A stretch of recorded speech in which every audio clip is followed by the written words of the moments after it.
ನಾನು ನಾಗಮಣಿ ಜಾಯ್ಸ್. ಈ ದಿನ ಉಗಾದಿ ಹಬ್ಬದ ದಿನ ಬೇವು ಬೆಲ್ಲ ತಿನ್ನುವ ಪದ್ಧತಿ ಹೇಗೆ ಬಂತು ಅನ್ನೋದ್ರ ಬಗ್ಗೆ ಹೇಳುತ್ತೇನೆ. ಹಿಂದೆ ಈಶ್ವರ ಒಂದು ಸಾರಿ ಈ ಸೃಷ್ಟಿಯ ರಹಸ್ಯವನ್ನು ಪಾರ್ವತಿಗೆ ಹೇಳಬೇಕು ಅಂತ ಹೇಳಿ ಪಾರ್ವತಿನ ಕರೆದ.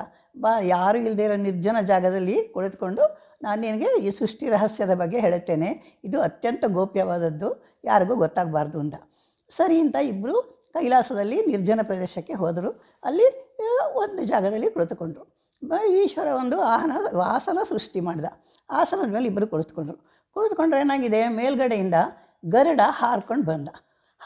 ಇವರಿಬ್ಬರು ಕೂತಿರೋದು ನೋಡ್ದ, ಮೇಲಿಂದ ನೋಡ್ದ. ಅವನು ವೈಕುಂಠಕ್ಕೆ ಹೋಗಬೇಕಾಗಿತ್ತು, ಹೊರಟೋದ ಸೀದಾ. ನಾನು ಇವ್ರುಗಳನ್ನ ಇಷ್ಟು ದೊಡ್ಡ ವ್ಯಕ್ತಿಗಳನ್ನ ಮಾತಾಡ್ಸೋಕ್ಕಾಗಲ್ಲ ಅಂಥೇಳಿ ಸೀದಾ ಹೋದ. ವೈಕುಂಠಕ್ಕೆ ಹೋದ. ವೈಕುಂಠದಲ್ಲಿ ಏನಾಗಿದೆ, ವಿಷ್ಣು ಬ್ರಹ್ಮ ಎಲ್ಲ ದೇವತೆಗಳು ಸಹ ಚರ್ಚೆ ನಡೀತಾ ಇದೆ ಜೋರಾಗಿ. ಆವಾಗ ಗರುಡ ಹೋಗಿ ಹೇಳ್ದ, ಪ್ರಭು ಈ ಈಶ್ವರ ಪಾರ್ವತಿ ಇಬ್ಬರೂ ಅಲ್ಲಿ ಇಬ್ಬರು ಏಕಾಂತವಾಗಿ ಇಬ್ಬರು ಮಾತಾಡ್ತಾ ಇದ್ದಾರೆ, ಅಲ್ಲೇ ಕೂತಿದ್ದಾರೆ, ಯಾಕೆ ಅಂತ ಗೊತ್ತಿಲ್ಲ ಅಂದ. ಆವಾಗ ನೋಡೋಣ ಅಂದ್ಬಿಟ್ಟು ಬ್ರಹ್ಮ ತನ್ನ ದಿವ್ಯ ಜ್ಞಾನದಲ್ಲಿ ನೋಡದೆ ಸೃಷ್ಟಿ ರಹಸ್ಯ ಹೇಳಬೇಕಾಗಿದೆ ಅವನು, ಅದಕ್ಕೆ ಅಲ್ಲಿ ಹೋಗಿದ್ದಾನೆ ಅಂಥೇಳಿ ಬ್ರಹ್ಮ ಹೇಳ್ದ.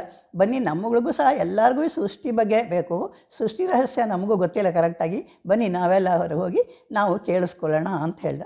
ಸರಿ ಅಂದ್ಬಿಟ್ಟು ಎಲ್ಲರೂ ಹೊರಟರು. ಅಲ್ಲಿ ಅವ್ರ ದೇವತೆಗಳೇನು ಮನಸ್ಸಲ್ಲಿ ಅಂದ್ಕೊಂಡು ಆ ತಕ್ಷಣ ಆ ಜಾಗಕ್ಕೆ ಹೋಗೋ ಶಕ್ತಿ ಅವ್ರಿಗಿರುತ್ತೆ. ಆದ್ದರಿಂದ ಎಲ್ಲ ದೇವತೆಗಳು ಸುಮಾರು ಜನ ಹೋದರು. ಸುತ್ತಲೂ ಈಶ್ವರ ಪಾರ್ವತಿ ಎಲ್ಲಿ ಕೂತಿದ್ದಾರೋ ಅಲ್ಲಿ ಸುತ್ತಲೂ ಸುತ್ಕೊಂಡ್ಬಿಟ್ರು. ಪಾರ್ವತಿಗೆ ತುಂಬ ಬೇಜಾರಾಯಿತು. ಇದೇನಿದು, ನಾವು ಗುಪ್ತವಾಗಿ ಯಾರಿಗೂ ಗೊತ್ತಾಗದೇ ಇದ್ದಂತೆ ನಾವು ಹೇಳೋಣ ಅಂದರೆ ಈ ಪಾರ್ಟಿ ದೇವತೆಗಳು ಇವರು ಎಲ್ಲರೂ ಬಂದುಬಿಟ್ಟಿದ್ದಾರೆ, ಬ್ರಹ್ಮ ವಿಷ್ಣು ಮಹೇಶ್ವರ ಎಲ್ಲರೂ ಬಂದಿದ್ದಾರಲ್ಲ ಅಂದ್ಕೊಂಡು ಏನು ಮಾಡೋದು, ಅತ್ಯಂತ ಕೋಪ ಬಂತು. ನೀವೆಲ್ಲ ಬಂದು ಗೊಂಬೆ ಹಾಗೆ ನಿಂತ್ಕೊಂಡಿದ್ದೀರಲ್ಲ, ನೀವೆಲ್ಲ ಮರಗಳಾಗೋಗಿ ಅಂತ ಶಾಪ ಕೊಟ್ಬಿಟ್ರೆ ಆ ತಕ್ಷಣದಲ್ಲಿ ಏನಾಯಿತು, ಎಲ್ಲರೂ ವಿಷ್ಣು ಅರಳಿ ಮರ ಆದ, ಬ್ರಹ್ಮ ಆಲದ ಮರ ಆದ, ಇಂದ್ರ ಮಾವಿನ ಮರ ಆದ, ಶನೀಶ್ವರ ಶಮಿ ಮರ ಆದ, ಗಣಪತಿ ಚಕ್ಷು, ಹೀಗೆ ಎಲ್ಲರೂ ಒಂದೊಂದು ಮರ ಆಗೋದ್ರು. ಎಲ್ಲ ದೇವತೆಗಳು ಪ್ರತಿಯೊಬ್ಬರು ಮರ ಆಗೋಗಿದ್ದಾರೆ. ಅವರ ಪತ್ನಿಯರಿಗೆಲ್ಲ ತುಂಬ ಭಯ ಆಯಿತು. ಏನು ಮಾಡೋದು, ಏನು ಹೀಗಾಗೋಯ್ತು ಅಂತ. ದೇವತಾಸ್ತ್ರೀಯರೆಲ್ಲ ನಮಗೇನು ಹೊಳೆಯಲ್ವಲ್ಲ ಅಂತ, ಬನ್ನಿ ಮಹಾಲಕ್ಷ್ಮಿ ಹತ್ರ ಹೋಗಿ ಕೇಳೋಣ, ಅವಳು ನಮಗೆ ಪರಿಹಾರ ಹೇಳ್ತಾಳೆ ಅಂತ ಎಲ್ಲರೂ ಮಹಾಲಕ್ಷ್ಮಿ ಹತ್ರ ಹೋದರು. ಲಕ್ಷ್ಮಿನೂ ನನಗೂ ಇದೇ ಯೋಚನೆ ಆಗಿದೆ, ಹೀಗಾಗೋಗಿದೆಯಲ್ಲ, ಬನ್ನಿ ನಾವೆಲ್ಲ ಸರಸ್ವತಿ ಹತ್ರ ಹೋಗೋಣ, ಅವಳು ಜ್ಞಾನದೇವತೆ, ಅವಳು ನಮ್ಗೆ ಸರಿಯಾಗಿ ಉತ್ತರ ಕೊಡ್ತಾಳೆ ಅಂಥೇಳಿ ಎಲ್ಲರೂ ಸರಸ್ವತಿ ಹತ್ರ ಹೋದರು.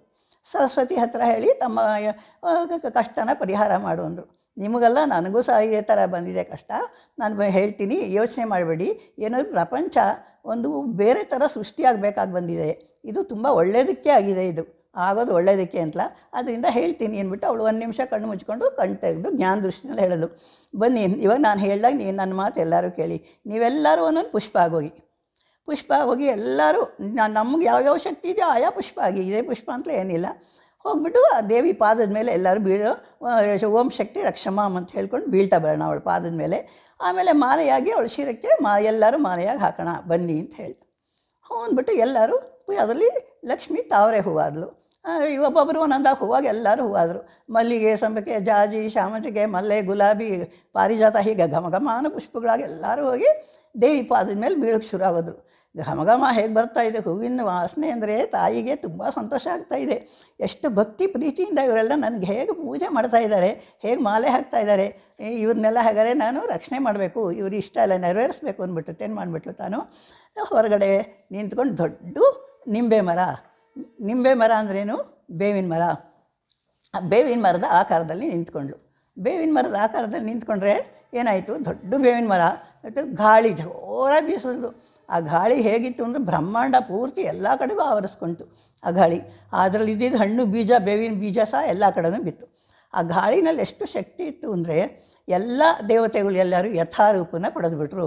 ಯಾವ್ಯಾವ ರೂಪ ಇದೆಯೋ ಆ ರೂಪನ ಪಡೆದುಕೊಂಡ್ರೆ ಅವ್ರಿಗೆಲ್ಲ ತುಂಬ ಸಂತೋಷ ಆಯಿತು. ಎಲ್ಲ ದೇವತೆಗಳು ಯಥಾರೂಪ ಪಡೆದ ಮೇಲೆ ವಿಷ್ಣು ಏನು ಮಾಡ್ದ, ತಾಯಿನ ನೋಡಿ ಕೈ ಮುಗಿದು ಹೇಳ್ದ, ಅಮ್ಮ ನಮಗೆ ಎಷ್ಟು ಸಂತೋಷ ಆಗಿದೆ ಅಂದರೆ ನೀನು ಬೀಸ್ತಾ ಇರೋ ದೊಡ್ಡ ಗಾಳಿನಲ್ಲಿ ನಮಗೆಲ್ಲ ಯಥಾರೂಪ ಬಂತು.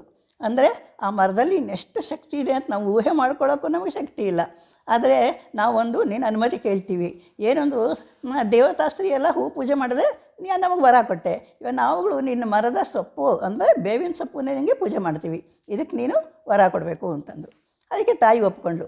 ಎಲ್ಲರೂ ಬೇವಿನ ಸೊಪ್ಪನ್ನು ಬೇರೆ ಬೇರೆ ಅವರು ಯಾವ್ಯಾವ ಮರ ಆಗಿದ್ದಾರೋ ಘಮ ಘಮನೋ ಎಲೆಯ ಸೊಪ್ಪನ್ನು ತಂದರು. ದೇವಿ ಪಾದದ ಮೇಲೆ ಬೇವಿನ ಸೊಪ್ಪನ್ನು ಮುಂಚೆ ಇಟ್ಟು ಪೂಜೆ ಮಾಡಿದ್ರು.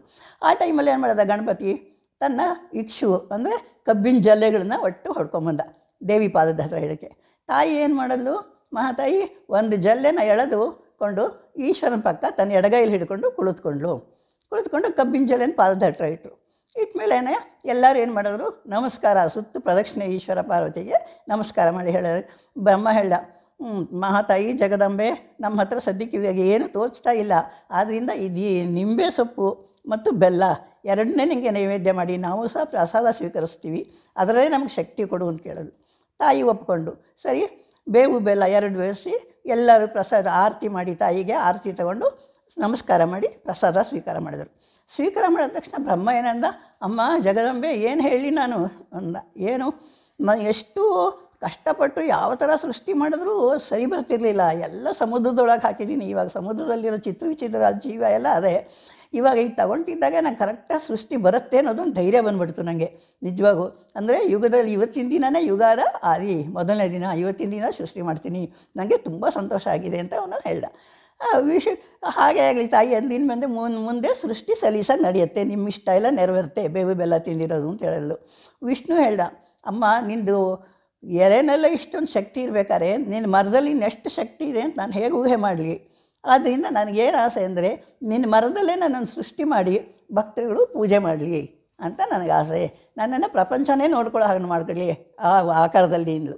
ಅದೇ ಪೂರಿ ಜಗನ್ನಾಥನ ಬೇವಿನ ಮರದಲ್ಲಿ ಸೃಷ್ಟಿ ಮಾಡ್ತಾರೆ, ಎಲ್ಲರಿಗೂ ಗೊತ್ತಿದೆ. ತಾಯಿ ಅದಕ್ಕೆ ಒಪ್ಪಿಕೊಂಡೇನು ಹೇಳಿದ್ಲು, ಜಗನ್ನಾಥ ಅನ್ನೋದು ಹೇಗೆ ಅಂದರೆ ಯಾರಿಗೂ ಭಾರತದಲ್ಲಿ ಎಲ್ಲಿ ಯಾವ ಪೂಜೆ ಮಾಡಿದ್ರೂ ಸಹ ಹಿಂದೂಗಳು ನಿನ್ನ ಹೆಸರು ಮುಂಚೆ ಹೇಳಿ ಆಮೇಲೆ ಆಯಾ ದೇವರ ಹೆಸರು ಪೂಜೆ ಮಾಡಲಿ. ತಾಯಿ ದೇವಿ ಪೂಜೆ ಮಾಡಿದ್ರೆ ತಾಯಿ ಜಗನ್ಮಾತೆ ಅಂತ ಹೇಳಿ, ಸ್ವಾಮಿ ಜಗನ್ನಾಥ ಅಂತ ಹೇಳಿ ಮುಂದೆ ನಿನ್ನ ಹೆಸರಲ್ಲೇ ಪೂಜೆ ಮಾಡಲಿ. ನಾನು ಸಹ ಬೇವಿನ ಮರದಲ್ಲೇ ಇರೋದ್ರಿಂದ ನಾನು ಸಹ ಪೂಜೆ ಸ್ವೀಕಾರ ಮಾಡ್ತೀನಿ ಅಂತ ತಾಯಿ ಹೇಳಲು. ಇದು ವಿಷ್ಣುಗೆ ತುಂಬ ಸಂತೋಷ ಆಯಿತು. ಈಗ ಅಲ್ಲೇ ಉಳಿದುಕೊಂಡ ಬಾಕಿ ದೇವತೆಗಳ ಕೇಳಿದ್ರು, ಏನು ಅಮ್ಮ ನಮ್ಮ ಪತ್ರೆಗಳನ್ನು ಸಹ ನೀನು ಪೂಜೆಗೆ ಸ್ವೀಕಾರ ಮಾಡು, ನಮ್ಮ ಊರಲ್ಲಿ ಬಂದು ಸಹ ನೀನು ನೆಲೆಸಬೇಕು ಅಂತ ಕೇಳಿದ್ರು. ಆಗ ತಾಯಿ ಸಂತೋಷವಾಗಿ ಒಪ್ಕೊಂಡು ಹೇಳಿದ್ರು, ನಾ ಪ್ರತಿ ಗ್ರಾಮದಲ್ಲೂ ಸಹ ಗ್ರಾಮ ದೇವತೆ ಅನ್ನೋ ಹೆಸರಿನಲ್ಲಿ ನಾನು ಉಳ್ಕೊಳ್ತೀನಿ. ಆ ಗ್ರಾಮದಲ್ಲಿ ನೀವು ಯಾವ ಹೆಸರಿನಲ್ಲಿ ನನ್ನನ್ನು ಕರೆದು ನಾನು ಪೂಜೆ ಸ್ವೀಕಾರ ಮಾಡುತ್ತೇನೆ. ಗ್ರಾಮ ದೇವತೆಗೆ ನನಗೆ ಅದರ ಚೈತ್ರ ಮಾಸ ತುಂಬ ಶ್ರೇಷ್ಠವಾದದ್ದು, ನಂಗೆ ತುಂಬ ಇಷ್ಟವಾದಂಥ ತಿಂಗಳು. ಆದ್ದರಿಂದ ಇಲ್ಲಿ ನಂಗೆ ಬೇವಿನ ಸೊಪ್ಪನ್ನ ಮೊದಲು ಪೂಜೆ ಮಾಡಿ ಆಮೇಲೆ ನಿಮ್ಮ ಇಷ್ಟ ಬಂದು ಹಣ್ಣು ಹೂವು ಎಳ್ನೀರು ಯಾವ್ದು ಬೇಕಾದ್ರೂ ಪೂಜೆ ಮಾಡಿ ನಾನು ಗ್ರಾಮನ ಎಲ್ಲ ಕಡೆ ರಕ್ಷಣೆ ಮಾಡ್ತಾ ಇರ್ತೀನಿ ಅಂತ ಹೇಳಿದ್ಲು. ಈ ಕಾರಣದಿಂದನೇ ನಾವು ಗ್ರಾಮ ದೇವತೆಗೆ ಬೇವಿನ ಸೊಪ್ಪನ್ನು ಪೂಜೆ ಮಾಡೋದು ಮೊದಲು. ಮತ್ತು ಬೇವು ಬೆಲ್ಲನ ಎಲ್ಲರೂ ದೇವತೆಗಳೆಲ್ಲ ಯುಗಾದಿ ದಿನ ತಿಂದಿದ್ರು, ಎಲ್ಲರೂ ಒಳ್ಳೆಯದನ್ನು ಪಡೆದ್ರು. ಅದರಿಂದ ನಾವು ಸಹ ಬೇವು ಬೆಲ್ಲನ ಯುಗಾದಿ ದಿನ ತಿನ್ನೋ ಪದ್ಧತಿ ಇವತ್ತಿನ ತನಕ ಬಂದಿದೆ. ಅದನ್ನು ತಿನ್ನುವಾಗ ಒಂದು ಮಂತ್ರ ಇದೆ, ಶತಾಯುರ್ವಜ್ರದೇಹಾಯ ಸರ್ವ ಸಂಪತ್ಕರಾಯ ಚ ಸರ್ವಾರಿಷ್ಟ ನಿವಾರಾಯ ನಿಂಬದಳ ಭಕ್ಷಣಂ ಅಂತ. ಯಾರು ದೊಡ್ಡೋದಿದ್ರೆ ಅವ್ರ ಹತ್ರ ಹೇಳಿಸ್ಕೊಳ್ಳಿ, ಇಲ್ಲ ಟಿ ವಿನಲ್ಲಿ ಹಾಕ್ಕೊಂಡು ಮೊಬೈಲಲ್ಲಿ ಹಾಕ್ಕೊಂಡಾರು ನೀವು ಹೇಳಿ ತಗೊಳ್ಳಿ, ತುಂಬ ಒಳ್ಳೆಯದು. ಇದು ತಂದೆ ತಾಯಿಗೆ ತಪ್ಪದೆ ನಮಸ್ಕಾರ ಮಾಡಿ. ಓಂ ಶಾಂತಿ. ಈ ಕಥೆ ನಿಮಗೆ ಇಷ್ಟವಾದ ಪಕ್ಷದಲ್ಲಿ ಬೆಲ್ ಐಕಾನನ್ನು ಒತ್ತಿ ಮತ್ತು ಚಾನೆಲ್ ಅನ್ನು ಸಬ್ಸ್ಕ್ರೈಬ್ ಮಾಡಿ.